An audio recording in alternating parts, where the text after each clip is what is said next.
Olá pessoal, vamos dar início à nossa aula de resolução de questões da banca IBAD, foi uma das mais pedidas lá no nosso Instagram. Então, a banca IBAD, ela tem uma característica muito forte que são os enunciados relativamente longos, dando uma contextualizada no assunto, mas as respostas tendem a ser bem objetivas. Então, é muito interessante que a gente domine os conceitos básicos da educação física para conseguir fazer uma boa prova, né? Até porque não tem muito o que de interpretação na prova da IBAD. Realmente, apesar de ter um enunciado mais longo contextualizando o assunto, mas a resposta tende a ser bem objetiva, ou sabe ou não sabe, né? Então, vamos lá para a primeira questão, uma questão sobre desenvolvimento e aprendizagem motora. O movimento humano é um comportamento observável, considerando produto de todo um processo que ocorre internamente no indivíduo. Já a habilidade motora é o ato motor de uma determinada tarefa específica que pode ser classificada de diversas formas, dentre elas quanto ao nível de previsibilidade ambiental. Uma habilidade executada em ambiente imprevisível ou que está em movimento e que requer que o praticante adapte seus movimentos em resposta às propriedades dinâmicas do ambiente é denominada... Pronto, quando a gente fala das habilidades motoras, elas podem ser classificadas de diversas formas, realmente, né? Então, tem esquemas unidimensionais de classificação e tem esquemas multidimensionais. Dentre os esquemas unidimensionais, a gente classifica as habilidades motoras de acordo com alguns aspectos.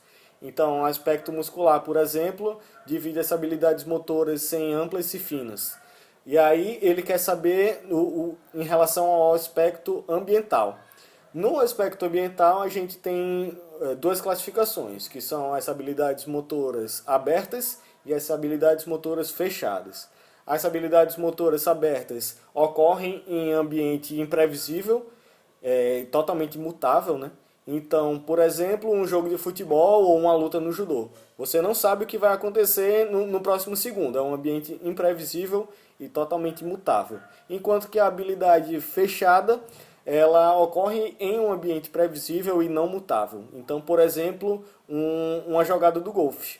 Você está com todos os componentes, os aspectos ali do ambiente controlados, né? Então você sabe exatamente o que vai acontecer no próximo minuto porque está tudo controlado. Então, relacionado à habilidade motora com os aspectos ambientais, temos essas duas classificações, abertas e fechadas. Como ele pede uma habilidade executada em ambiente imprevisível e que requer que o praticante adapte os seus movimentos em resposta às propriedades dinâmicas do ambiente, é denominada habilidade motora aberta. Item D é a resposta correta da primeira questão. Segunda questão, uma questão sobre avaliação física e composição corporal. O somatotipo é um indicador da forma, estrutura e composição do corpo humano. Essa técnica se constitui em um recurso útil para a análise das modificações na forma e estrutura corporal em função do treinamento ou pela própria exigência física da atividade em questão. O somatotipo é dividido como a descrição da conformação morfológica presente e é expressa em uma série de 3 numerais dispostos sempre na mesma ordem, na qual o primeiro componente refere-se a.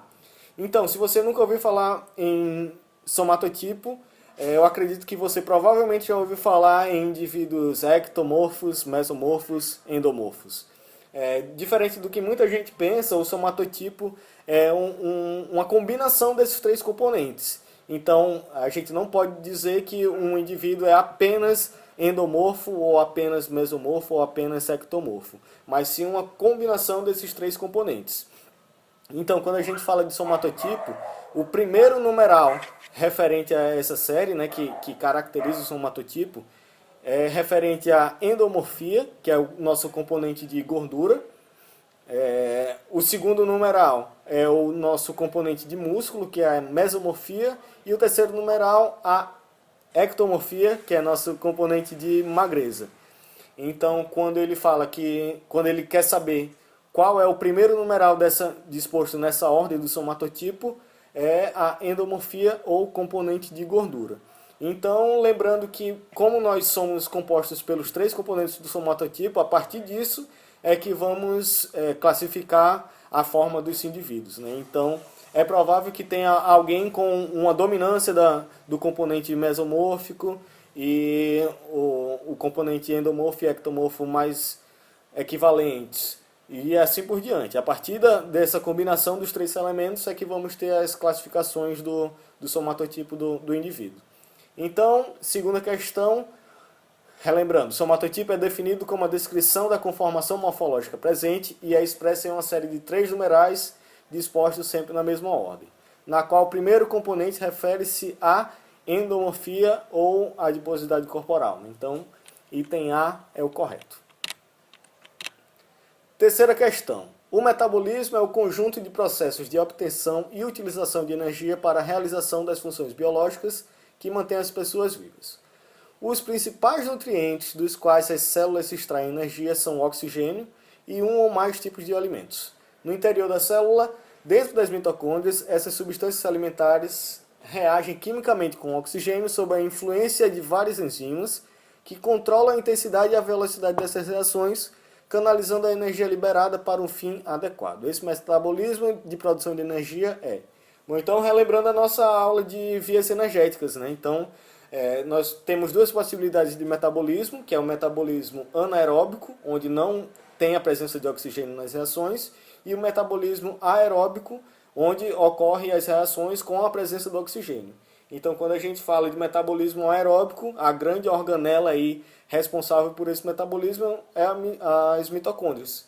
Então, as reações que utilizam o oxigênio são reações aeróbicas. Então, por isso, esse metabolismo de produção de energia é aeróbico, com a grande função aí dessas organelas das mitocôndrias, né? Então, terceira questão, item D é o correto. Então, como a gente pode perceber, né, realmente é um enunciado enorme, contextualizando tudo, mas na verdade a questão é bem simples, só apenas querendo saber qual metabolismo utiliza o oxigênio. Então, realmente, metabolismo aeróbico, item D correto. Quarta questão, como sempre em provas de licenciatura, uma questão básica sobre abordagens pedagógicas. Lembrando que a gente já postou lá no nosso Instagram um resumo com as principais abordagens pedagógicas. E sempre que tem questões de abordagens pedagógicas, a minha dica é procurar palavras-chave. Então, como a gente já falou em outras aulas, por exemplo, a desenvolvimentista, ela é caracterizada como a educação física como principal meio e fim, né? O movimento como principal meio e fim da educação física. Quando a gente vê essa frase, a gente sabe que é da abordagem desenvolvimentista, o movimento como principal meio e fim da educação física. Nessa questão a gente vai dar uma olhada, vai pesquisar algumas palavras-chave para saber qual é a exata. Então, quarta questão. Em estudos e pesquisas, como o de Piaget, existe uma preocupação considerável com a cultura infantil, onde o autor parte da ideia de que o conhecimento é oriundo da interação do sujeito com seu meio e privilegia o conteúdo jogos e propõe a educação simbólica dos ensinos e movimentos.